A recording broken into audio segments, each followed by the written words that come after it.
할렐루야. 이 시간도 주님께 예배와 찬양으로 나오신 예림의 모든 성도님들을 주님의 이름으로 축복합니다. 9월 30일 토요일 아침 예배 주님께 드리길 원합니다. 다 함께 조용한 기도 드리시겠습니다. 사랑과 은혜로 또 주님의 그 크신 능력으로 돌봐주시는 주님의 은혜에 감사드립니다.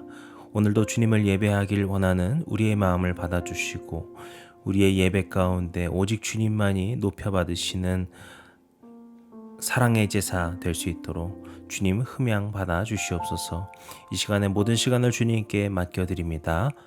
모든 말씀 예수님의 이름으로 기도드렸습니다. 아멘. 오늘 함께 고백할 시편의 찬양은 시편 6편 9절에서 10절까지의 말씀입니다. 여호와여, 여호와께서 내 간구를 들으셨으며 여호와께서 내 기도를 받으시리로다. 내 모든 원수들이 부끄러움을 당하고 심히 떨며 갑자기 부끄러워 물러가리로다. 아멘. 오늘 우리에게 주시는 하나님의 말씀은 열왕기상 11장 1절에서 13절까지의 말씀입니다. 솔로몬 왕이 바로의 딸 외에 이방의 많은 여인을 사랑하였으니 곧 모압과 암몬과 에돔과 시돈과 헷 여인이라. 여호와께서 일찍이 이 여러 백성에 대하여 이스라엘 자손에게 말씀하시기를 너희는 그들과 서로 통혼하지 말며 그들도 너희와 서로 통혼하게 하지 말라. 그들이 반드시 너희의 마음을 돌려 그들의 신들을 따르게 하리라 하였으나 솔로몬이 그들을 사랑하였더라. 왕은 후궁이 70명이요 첩이 300명이라. 그의 여인들이 왕의 마음을 돌아서게 하였더라. 솔로몬의 나이가 많을 때에 그의 여인들이 그의 마음을 돌려 다른 신들을 따르게 하였으므로 왕의 마음이 그의 아버지 다윗의 마음과 같이 아니하여 그의 하나님 여호와 앞에 온전하지 못하였으니 이는 시돈 사람이 여신 아스다롯을 따르고 암몬 사람의 가증한 밀곰을 따름이라. 솔로몬이 여호와의 눈앞에서 악을 행하여 그의 아버지 다윗이 여호와를 온전히 따름같이 따르지 아니하고 모압과 가증한 그모스를 위하여 예루살렘 앞 산에 산당을 지었고 또 암몬 자손의 가증한 몰록을 위하여 그와 같이 하였으며 그가 또 그의 이방 여인들을 위하여 다 그와 같이 한지라. 그들이 자기의 신들에게 분향하며 제사하였더라. 솔로몬이 마음을 돌려 이스라엘의 하나님 여호와를 떠나므로 여호와께서 그에게 진노하시니라. 여호와께서 일찍이 2번이나 그에게 나타나시고 이 일에 대하여 명령하사 다른 신을 따르지 말라 하셨으나 그가 여호와의 명령을 지키지 않았으므로 여호와께서 솔로몬에게 말씀하시되 내게 이러한 일이 있었고 또 내가 내 언약과 내가 내게 명령한 법도를 지키지 아니하였으니 내가 반드시 이 나라를 내게서 빼앗아 내 신하에게 주리라. 그러나 내 아버지 다윗을 위하여 내 세대에는 이 일을 행하지 아니하고 내 아들의 손에서 빼앗으려니와 오직 내가 이 나라를 다 빼앗지 아니하고 내 종 다윗과 내가 택한 예루살렘을 위하여 한 지파를 내 아들에게 주리라 하셨더라. 아멘. 우리는 어제 말씀을 통해서 이스라엘의 그 놀라운 풍요로움을 이야기했습니다. 그런데 이러한 풍요로움에는 항상 위험이 도사리고 있죠. 그 위험은 바로 죄에 대한 유혹의 위험입니다. 하나님께서는 주님의 백성을 복주고자 하시는 사랑과 능력의 주님이시고요. 그렇게 주님을 따르는 백성들을 큰 축복과 풍요로 채워주십니다. 그것을 우리가 지난 말씀을 통해 본 것이죠. 하지만 우리가 이 풍요를 노리는 가운데 하나님을 잊어버리는 죄악과 교만에 빠지게 된다면 하나님께서는 그것을 다시 가져가실 수밖에 없는 것이죠. 그래서 우리는 가난하고 어려울 때 주님을 구하는 것도 필요하겠지만 더욱더 경각심을 가져야 될 부분은 우리가 평안하고 풍요 가운데 있을 때 하나님을 구하도록 경각심을 가져야 할 것입니다. 본문을 우리가 함께 읽은 것처럼 바로 이런 유혹과 함정에 빠진 사람이 바로 솔로몬이었습니다. 1절을 보시면은 솔로몬이 바로의 딸 외에 이방의 많은 여인들을 사랑하였다라고 이야기합니다. 여기서 먼저 바로의 딸이 나오죠. 이 바로의 딸은 이전에도 수차례 나왔지만 이스라엘이 당시 이집트와의 이 혼인으로서 외교를 맺었습니다. 그래서 솔로몬이 이 바로의 딸을 아내로 맞으면서 서로 이제 싸우지 말자라고 하는 화친을 맺었던 것이죠. 그런 어떤 외교적인 전략으로 혼인을 했던 것인데요.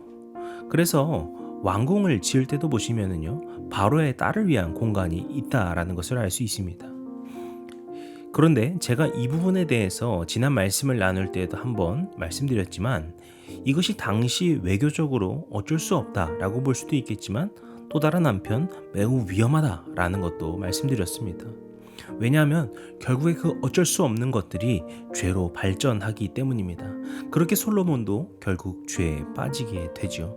그래서 본문은 분명하게 다른 이방과의 어떤 외교를 위해서 여인들과 결혼하였다라고 하지 않지요. 다른 이방의 많은 여인들을 솔로몬이 사랑했다라고 이야기를 합니다. 여기서의 사랑은 어떤 숭고한 의미에서의 사랑이 아니죠. 외교가 목적이 아니라 그 외교를 빌미로 이제 솔로몬은 자기의 욕망만을 채우기 위해 그렇게 타락해가고 있던 것입니다. 그래서 2절을 보시게 되면 솔로몬이 어쩔 수 없었다라고 말하지 않습니다. 그가 하나님께서 금하신 통혼의 죄를 지었다라고 분명하게 짚고 있습니다. 그리고 그러한 죄는 점점 확장하고 더욱더 나락으로 끌고 가게 되죠. 그래서 3절을 보시게 되면은 그 상황이 얼마나 심각해졌는지를 알 수 있는 것이 그의 후궁이 700명이고 첩이 300명이었다라고 이야기를 합니다. 정말 상상도 안 되는 숫자인데요. 바로 이런 풍요 가운데 솔로몬이 하나님께 감사하며 주님을 기억한 것이 아니라 주님을 향한 감사와 심지어 하나님마저도 잃어버린 모습입니다. 그렇게 솔로몬이 망가져가는 과정을 우리가 보고 있는 것이죠. 그래서 4절을 보시게 되면 솔로몬이 그의 하나님 앞에 온전하지 못했다라고 지적을 하는데요. 이것은요, 이후에 6절에서도 나오고 계속해서 반복해서 나오는 구절이라는 것을 알 수 있습니다. 솔로몬이 그렇게 해서 계속해서 타락했고 망가졌다라는 것을 반복해서 보여주고 있는 것입니다. 그런데 사실 이러한 전개는요, 우리가 성경에서 자주 보는 일이기도 합니다. 전심을 다해서 하나님께 예배하였을 때 그것이 하나님께 기쁨이 되어서 하나님께서 큰 축복을 하시게 되는데, 그런 축복 가운데에서 하나님을 잃어버리고 다시 죄에 빠져버린다. 이러한 전개 참 많이 성경에서 만나죠. 창세기에서 아담과 하와가 타락한 것부터 시작을 해서 특히 우리가 사사기에서 보게 되면은 그러한 죄의 굴레에 빠진 모습을 우리가 종종 목격하고는 합니다. 그런데요, 이러한 반복성, 이렇게 자주 일어나는 일이라는 사실은 우리에게 무엇을 말해줍니까? 성경만 그렇다는 것이 아니라는 겁니다. 우리가 이러한 상황을 그저 안타깝게 보거나 아니면 왜 이렇게 반복하지라고 답답하게 여길 것이 아니라, 그들이 이렇게 반복적으로 죄를 짓는다는 것은 그만큼 우리에게도 이런 위협이 있다는 사실을, 이런 유혹이 있다는 사실을 기억해야 한다는 것입니다. 우리의 삶에도 바로 이것을 분명히 기억해야 됩니다. 우리가 여유를 누리고 살아갈 때, 그때가 바로 우리가 영적인 경각심을 느끼며 살아가야 되는 때입니다. 솔로몬 시대의 그 놀라운 영광과 풍요가 결국에 솔로몬의 타락을 불러오게 된 것처럼, 우리가 풍요로울 때 바로 평안을 누리며 살아갈 때 주님을 기억하고 붙들며 살아가야 될 것입니다. 오늘 성경은 그러한 경고를 우리에게 해주고 있습니다. 그리고 또 한 가지 우리가 오늘 말씀에서 묵상할 수 있는 것은 무엇일까요? 바로 결국에 하나님의 용서와 기다리심이라고 볼 수 있겠습니다. 9절에 보시면요, 하나님께서 나타나시고 진노를 나타내십니다. 솔로몬이 정말 심각하게 타락하고 있었지만 하나님께서는 여전히 그를 말리고자 하십니다. 9절에서는 주님께서는 일찍이 2번이나 그에게 나타나셨다라고 이야기를 하고 있습니다. 하나님께서는 미리 그를 경고하셔서 더 이상 죄에 빠지지 않도록 막으셨다라는 것이고, 그것이 한 번이 아니라 2번이나 나타나시면서 그를 반복적으로 막으셨다라는 것을 우리가 알 수 있습니다. 그렇게 우리의 삶에도 주님께서는 그렇게 우리를 용서해 주시고자, 우리가 죄의 길로 더 들어가지 않게 하시고자 우리를 막고자 하십니다. 그렇게 멸망의 길에 빠지지 않도록 도와주신다는 거예요. 하지만 결국에 우리가 알듯이 솔로몬은 그 죄악에 점점 들어가게 된 것이죠. 하지만 하나님께서는 이러한 솔로몬의 죄악을 알고 계심에도 불구하고 그의 아버지 다윗을 기억하면서 그 다윗의 그 사랑의 마음을 기억하면서 솔로몬 시대까지는 그것을 지나가게 하시고 그 아들에 대해서 나라가 분열될 것이다라는 것을 선포하십니다. 결국에 솔로몬으로 인해서 나라는 나뉘게 되는 것이지만 또 다른 한편으론 주님께서는 그렇게 마지막까지 솔로몬을 돌이키고자 하셨고 솔로몬을 용서하시고자 또 그를 받고자 하셨다는 것을 우리가 알 수 있는 것이죠. 우리의 삶에도 그러할 줄로 믿습니다.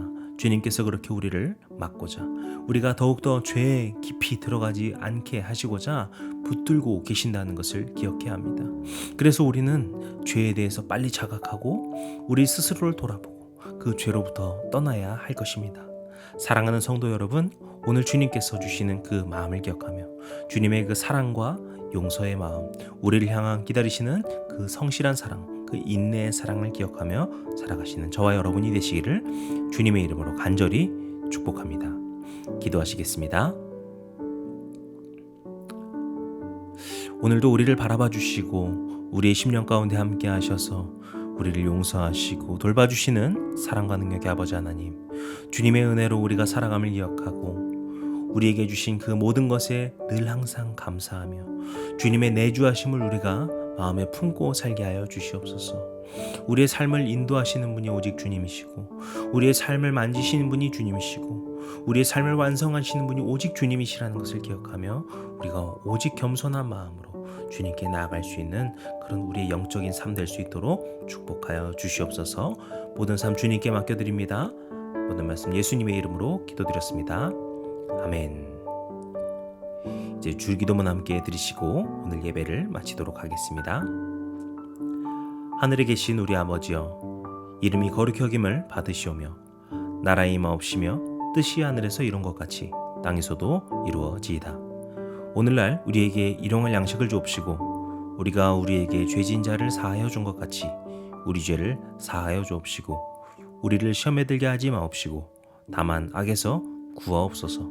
나라와 권세와 영광이 아버지께 영원히 있사옵나이다. 아멘.